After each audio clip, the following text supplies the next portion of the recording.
안녕하세요 여러분, 두 번째 시간입니다. 오늘 배울 내용은 영국에서 의회 정치가 발달하다 비상교육 교과서 124페이지에서 125페이지에 해당하는 내용 수업해 보도록 하겠습니다. 자, 이렇게 영국 의회 정치 발달 과정을 간단한 도표로 가져왔는데요. 오늘 3학년 때 시작하는 건 근현대 사회이기 때문에 권리 처음부터이지만 교과서 125페이지에 있는 대헌장도 언급하면서 영국 의회 정치 발달 과정 배워보도록 하겠습니다. 자, 그럼 먼저 대헌장부터 알아보도록 할게요. 자, 여러분, 왼쪽에 있는 것이 마그나 카라타, 한국말로 대헌장이라고 불리는 것입니다. 자, 마그나 카라타의 핵심은 왕의 자의적인 행사권 규제, 즉 무슨 소리냐? 왕 네 멋대로 하지 말라 이 뜻입니다. 정치할 때 의회, 즉 우리들과 함께하고 왕 당신 혼자서 우리들 삥땅 치지 마라, 이렇게 보면 되겠어요. 자, 1조부터 39조를 포함한 63조의 내용이 있는데, 자, 그럼 이것이 왜 나타나게 되는지 그 과정부터 살펴보도록 하겠습니다. 자, 사진에 있는 것이 마그나 카라타를 승인한 영국의 존 왕입니다. 이 사람 아주 영국 왕실 역사에서 개쓰레기로 불리는 놈이에요. 왜냐면 아빠 헨리 2세가 자식이 많았는데 굉장히 믿어줬대요, 존 왕을. 근데 자기가 왕이 되기 위해서 아버지 뒤통수 치고요, 그리고 당시 왕이었던 형 뒤통수 치고요, 형이 후계자로 지정한 조카까지 죽이고 왕이 된 사람이 존 왕입니다. 자, 이 조난 같은 경우에는 당시 강력한 라이벌이 프랑스의 필립 2세였어요. 자, 왜 문제였냐면 당시 영국 왕은 프랑스 왕의 신하다 라고, 즉 봉건제 내에서 신하라는 걸 여러분들 작년에 배웠을 겁니다. 자, 근데 아까 말했듯이 영국 존왕이 조카 아서를 죽이고 왕이 됐다고 했잖아요.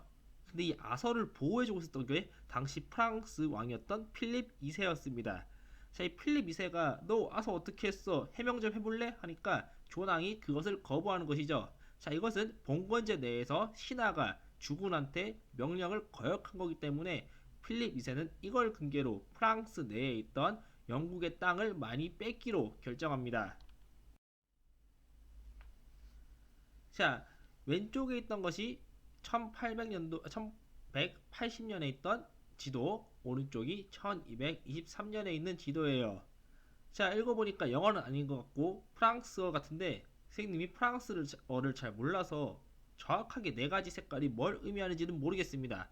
자, 근데 파란색을 보면요, 도마이니 노얄이라고 읽는 거 맞나?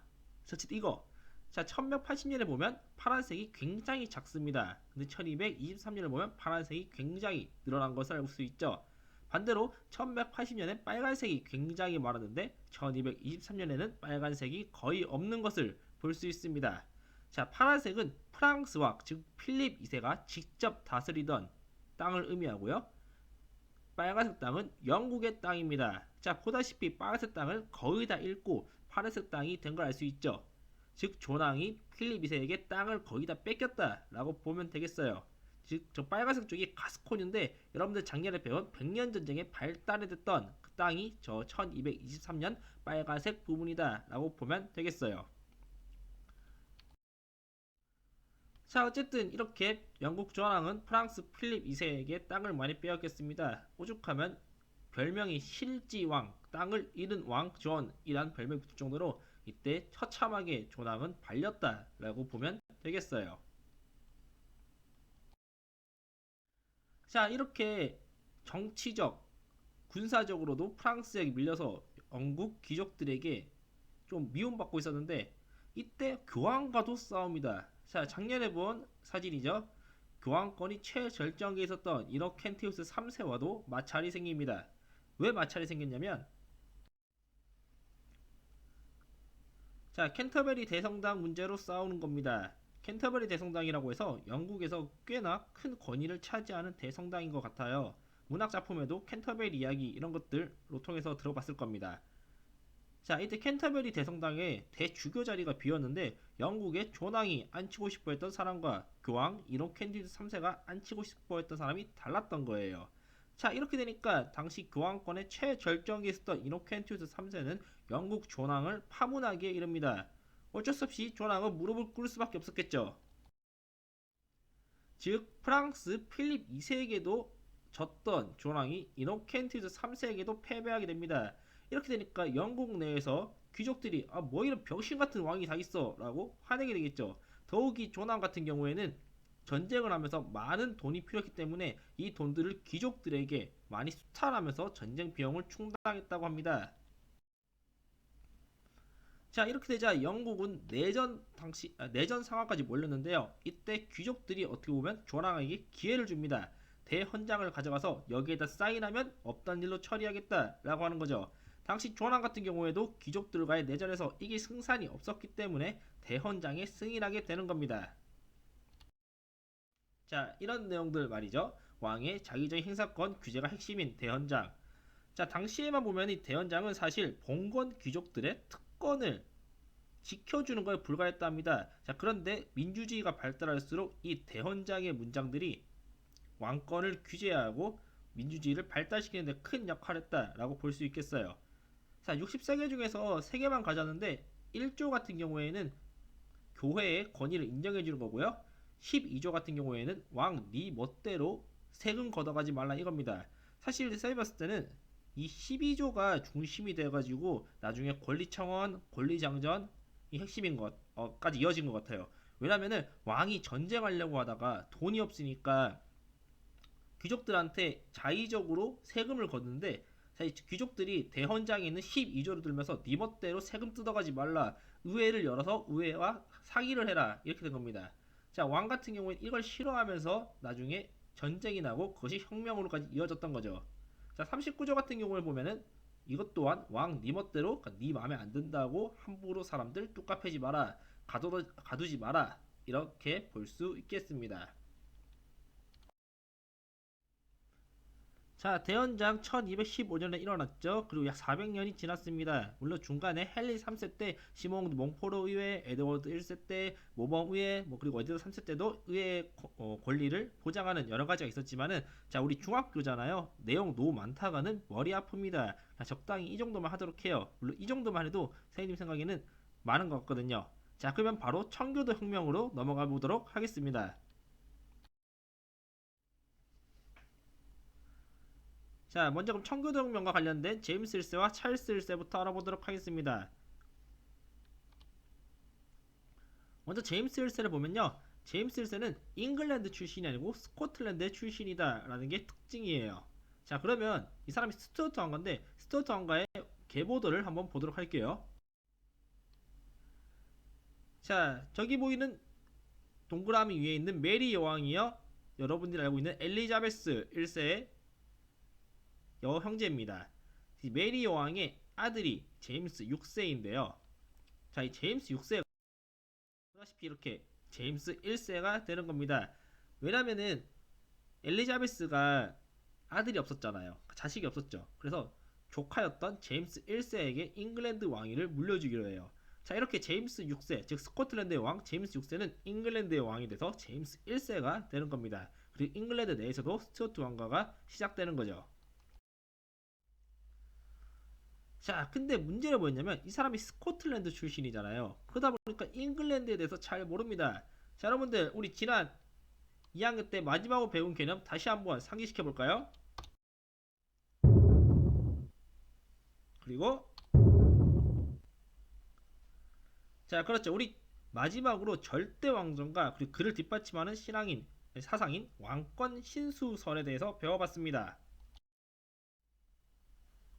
이 제임스 1세가 완전히 왕권 신수설의 신봉자였던 거예요. 그렇기 때문에 의회가 뭐라고 하든 간에 의회 얘기를 별로 들어주지도 않습니다. 나아가서 청교도를 박해했는데요. 당시 의회에는 청교도 즉 칼뱅의 뜻을 따르는 개신교 신자들이 꽤 많았습니다. 그런데 이들을 박해하다 보니까 자, 1620년에는 청교도 집단이 메이플라워를 타고 집단 이주하는 일까지 발생하게 되는 거죠. 자, 이렇게 의회와 갈등이 많았던 제임스 1세. 그래도 이 사람은 1627년에 혁명을 피하고 자연스럽게 병으로 죽게 됩니다. 자, 근데 문제는 그의 아들 찰스 2세 때 결국 골맞던 갈등이 터지고 마는 것이죠. 자, 찰스 1세 소개해볼까요? 제임스 1세의 차남입니다. 자, 이 아저씨 완전히 왕권 시설에 빠져있던 사람이에요. 즉 자기 아빠보다 심하면 심했지 덜하지 않습니다. 그러니까 전쟁 엄청나게 많이 하고 돈 없으니까 의회에게 세금 내라고 막 난리 납니다. 이러니까 의회가 열받잖아요. 그러니까 권리청원을 요구하게 됩니다. 자, 이것이 권리청원의 원본이라고 하는데요. 핵심은 의회의 승인 없이는 과세할 수 없다. 즉 마그나카타 대원장에 있는 내용을 다시 상기시키는 내용입니다. 즉 귀족들이 없던 것을 만들어서 찰스 1세에게 요구했던 게 아니라요. 기존에 있던 대원장조 제발 잘 지켜달라 라고 했던 것이 권리청원이다 라고 할 수 있겠어요.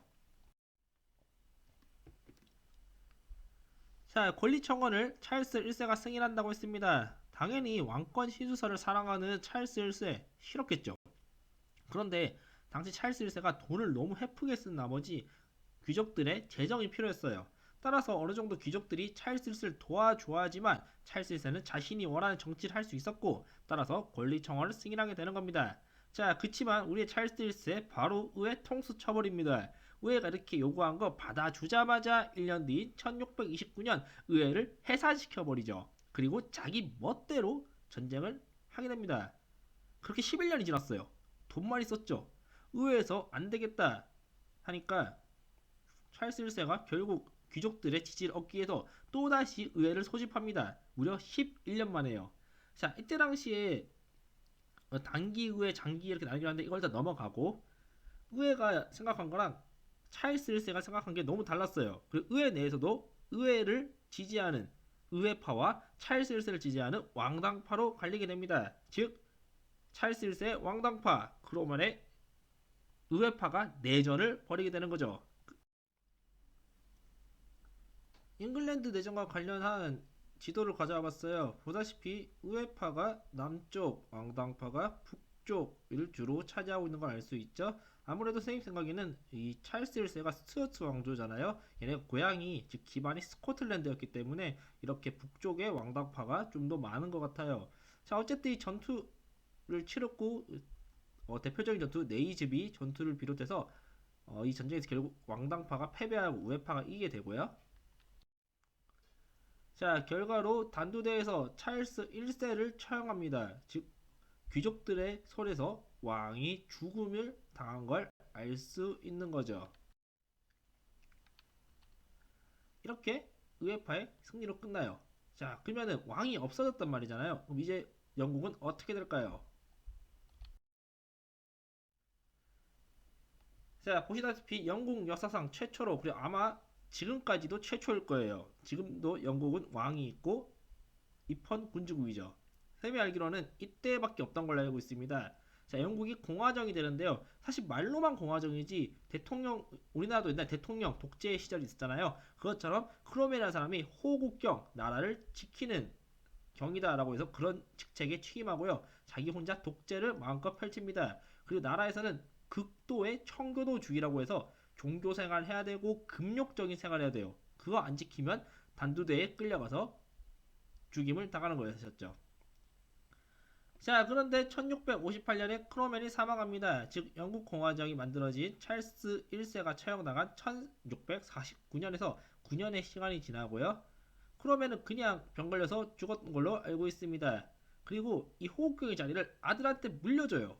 그러니까 좀 이상하죠. 말만 공화정이지 아들이 그 지위를 그대로 가져옵니다. 뭐 이건 북한도 아니고요. 자, 그러다 보니까 귀족 내에서 이럴 바에 차라리 왕정이 낫지 않나라는 의견이 나왔고요. 결국 찰스 1세 아들 찰스 2세를 몰래 대륙에서 다시 배 타고 영국으로 돌아오게 함으로써 왕정이 복구되고 영국의 공화정 끝납니다. 자, 간단하게 11년 동안 영국 공화정 이 정도만 하고 넘어가도록 하겠습니다. 자, 근데 또 혁명이 일어나요. 불과 30년도 안 됐는데 바로 영국 명예혁명이 일어납니다. 왜 일어났는지 살펴보도록 할게요. 자, 그러면 이제 명예혁명 보도록 할게요. 명예혁명과 관련된 두 인물 찰스 2세와 제임스 2세 모셔봤습니다. 자, 우리 이렇게 네 명 다 봤죠? 제임스 1세, 찰스 1세, 찰스 2세, 제임스 2세. 명예혁명은 찰스 2세, 제임스 2세. 자, 그러면 먼저 찰스 2세 프로필 보도록 합시다. 찰스 2세 아까 말했듯이 찰스 1세 아들입니다. 아빠가 귀족들과 싸우다 목 날아간 걸 목격한 아들이죠. 얼마나 고생을 많이 했겠어요. 귀족들에게 쫓겨났으니까요. 자, 프랑스에 피신가 있다가 1660년 왕정을 그리워하는 영국 귀족들에게 화려하게 리턴합니다. 자, 근데 이 사람은요, 자식이 없었어요. 그러다 보니까 다음 후계자가 좀 문제가 됐는데, 다행히 동생과 사이가 좋아가지고 동생에게 자연스럽게 왕위를 물려줄 수 있었으나 그 과정이 순탄치가 않았어요. 왜냐면 당시 영국 의회를 차지하고 있던 건 영국 국교회예요. 근데 이 사람이 카톨릭 신앙을 하네요. 즉 그 영국 국교회는 영국 국왕이 교회 수장이 되잖아. 근데 카톨릭이니까 교황을 모신다는 거죠. 그러니까 의회와 사이가 좋지 않을 수밖에 없어요.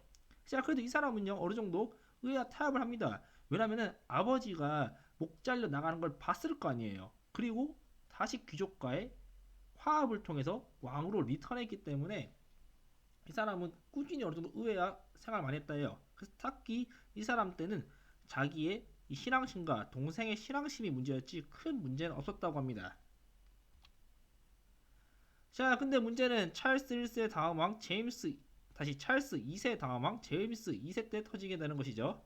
그 이유는 이 사람이 형보다 더 독실한 카톨릭 신자입니다. 의회는 국교인데 말이죠.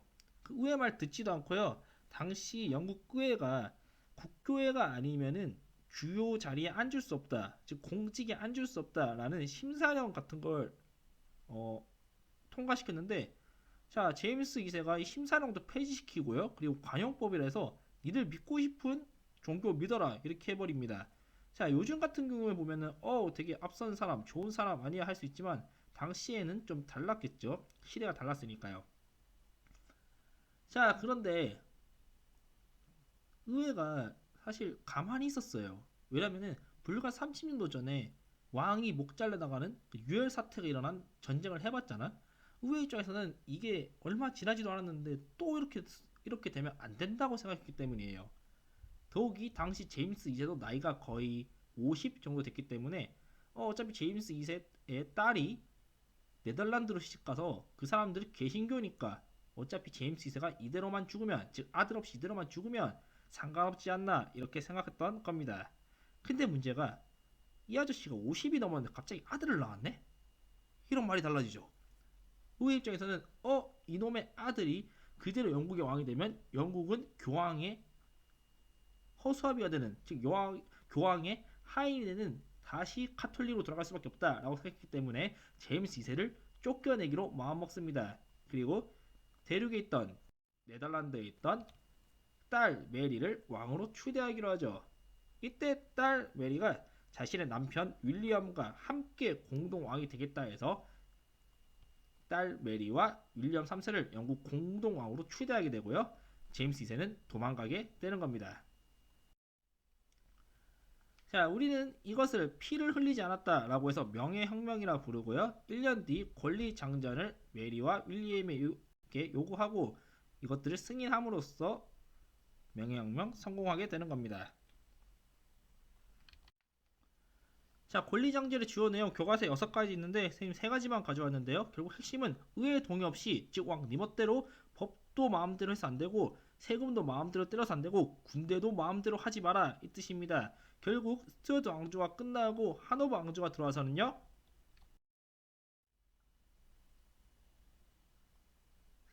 영국 국왕은 군림하되 통치하지 않는다라는 영국 왕실의, 즉 영국 입헌 군주제의 기틀이 잡혀지게 되는 것입니다.